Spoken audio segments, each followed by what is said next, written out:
Well, good evening, everybody, and welcome to an update on our mission to complete our new church. Currently, we are outside in front of the new church, which will now be our new plaza area. This will be a gathering point, a focal point of all the services. We'll have a large walkable area. We'll have some landscaping around here. And we are going to provide for some amenities to live scan or live stream our masses, and certainly start our procession from out in this area. So within a couple weeks, or within 2 or 3 weeks out of this completed, and the next time you see it, you'll get a good understanding of what we're trying to do. In front of me is the donor walls. These donor walls have been in place for a while, but we are going to get started in getting our tiles installed on here. We are going to make a little modification to the height of the walls, which would probably help everybody out when they see it. So that will be forthcoming. We'll be also installing a new statue out here. We'll set up also. I'll turn it over to Father, and he can give you some more information and get your spirit going to complete. All right, so I have to ask a question. So these poles right here, what are they? What can you tell us? What we intend to achieve? Yeah. So if you can see, we have some wooden stakes with these pink flagging, and what that indicates is our boundary for the edge of the sidewalk. And so we're going to have at least a 26-foot wide sidewalk in this area. We'll have landscaping on each side with plenty of trees, and certainly we'll provide some more additional lighting. We'll provide areas where we can have speakers and cameras, and to have everybody come into the church from this area. All right, so do you have a time frame when we're going to start the grading? Can we know exactly the dates and the week? Right, so right now, within the next couple of weeks, the grading contractor will come in. He will level this all out. We'll get rid of a lot of these weeds and vegetation, get it all cleaned up. Once he gets it leveled out, then the landscape contractor will come in and start doing the irrigation lines. And for that, we are going to be providing landscaping on both sides of the church. So even on the east side of the church, we'll have a nice landscape path area. We can certainly provide an area for meditation or gathering, and certainly be a very useful area before you go into the church. But so within the next couple of weeks, we'll start the groundwork, and before the end of August, the landscaping should be in. All right, okay. So thank you. I hope you have heard from him. So we now move right inside to see the extent of work being done inside the church. Father Sergio, do you have anything to say? Please continue to help us to get this dream come true with your prayers and donation. Thank you. Thank you. All right. Okay. Well, welcome. We're now inside the church. The area that we're currently standing is the vestibule and the narthex. The vestibule area obviously will be the center entrance point for everything. We'll have a set of doors right here so we can have a little bit of separation between the outside and inside the church. Once you come into this area, which is the narthex, you will see currently right now the steel stud framing that will be part of our ceiling. But the one important part, which will be happening within the months, would be the area where we're going to have our baptismal font. And the baptismal font was something that's already been purchased. It is sitting here inside the church now. And what we're looking at doing is installing the font, and then next to it would be an immersion pool, so that we can hold baptisms into the pool, and certainly we'll have it pretty well laid out to where, you know, if we're just using the font, then everybody can come up to it. But on those occasions, if we're going to do a baptism, then we can certainly open it up and then be allowed to have that. One of the things that's going to be installed here soon is, as part of the outside, like with the live streaming, we are going to have cameras in here, which will be able to record baptisms. And so anybody coming in for a baptism will be able to get a copy of that. So, and certainly within the next month and a half, we can see more progress as we get through the installation. Also in this narthex, which becomes a central corridor essentially, we have on each side reconciliation rooms, our new confessional areas. We have two to my right, and we have one to my left. So we do have an area now you can enter. You would have a wall separation with the screen. Father would be on the other side, and then of course it's very soundproof, and certainly you should be able to feel comfortable in that. All right, so talking about the baptismal font being in this location, it is very strategic, you know, theologically, because we know that the sacrament of baptism is the sacrament of initiation.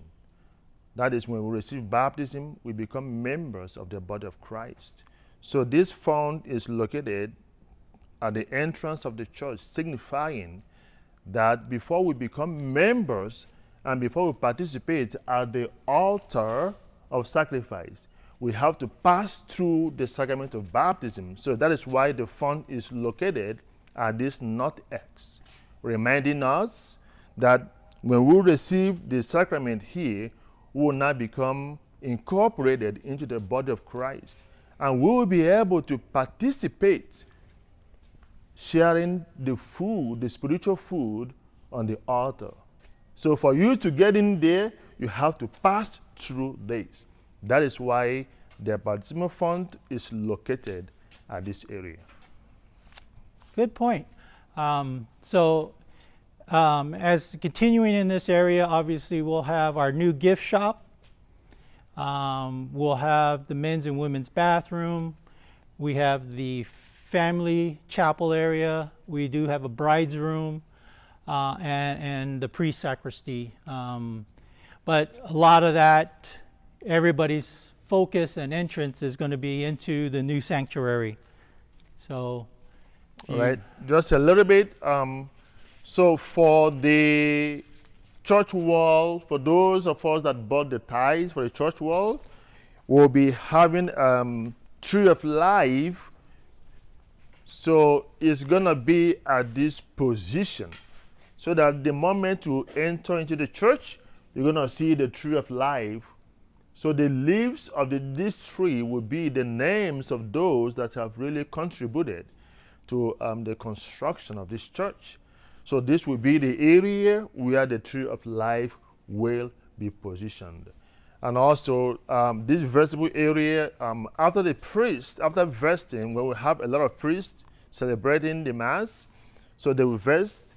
Then after that, they will come out, and all of us will gather here before we begin the procession.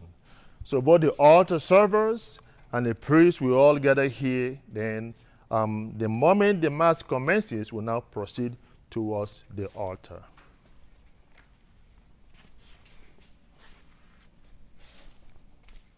well, now we are inside the sanctuary, and as you can see from the finish work and the painting, we have a large volume of space. We are able to fit 1,500 people in here. So, and of course, every seat we'll have a clear view of the altar.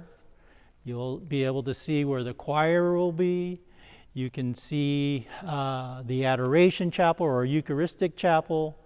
One of the items, or a couple of the items that we are going to be relocating from the existing church is the cross behind the altar and the tabernacle. And in this particular case, the tabernacle will now be installed behind the altar, basically where you see that scissor lift. And there's some meaning. Father can get into a little bit more about the tabernacle. Right. But essentially, we're going to now put that front and center so everybody can see it. All right, so the tabernacle will be located at the center of the sanctuary.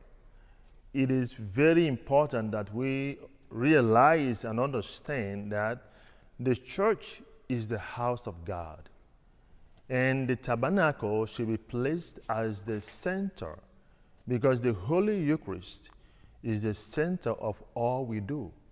It is the source and the summit of the Christian life. So having the tabernacle at the center of the church reminds us that this is the house of God. So we have placed the tabernacle at the rightful position.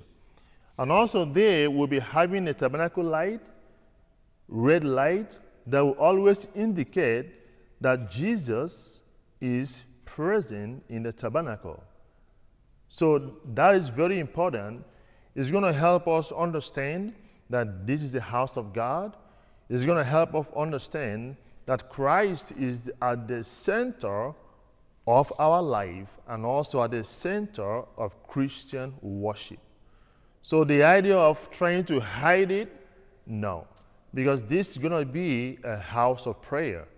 Social activities will be in the old church, whereas here, what we're going to be doing here is offering the Mass and having spiritual and religious activities here in the church. All right. One of the other main features with the altar is behind that scaffolding you see up there with the window. We are in the process of having the 3 stained glass windows of the Sacred Heart removed from the existing church. They're going to be taken to a workshop in Pasadena where they are going to make repairs, clean up the glass, clean up the cane work of the frames of the stained glass windows, and then they will be bringing the stained glass windows back up here and we'll be installing it on the 3 sections of glass. Once we get the scaffolding removed, then that'll be the area for the stained glass windows. And then of course on the main altar itself, up front would be our new marble altar that we will be installing here next week. Behind it on the left would be presider's chairs. On the right would be the ambo and lectern. And of course behind the altar would be now the tabernacle.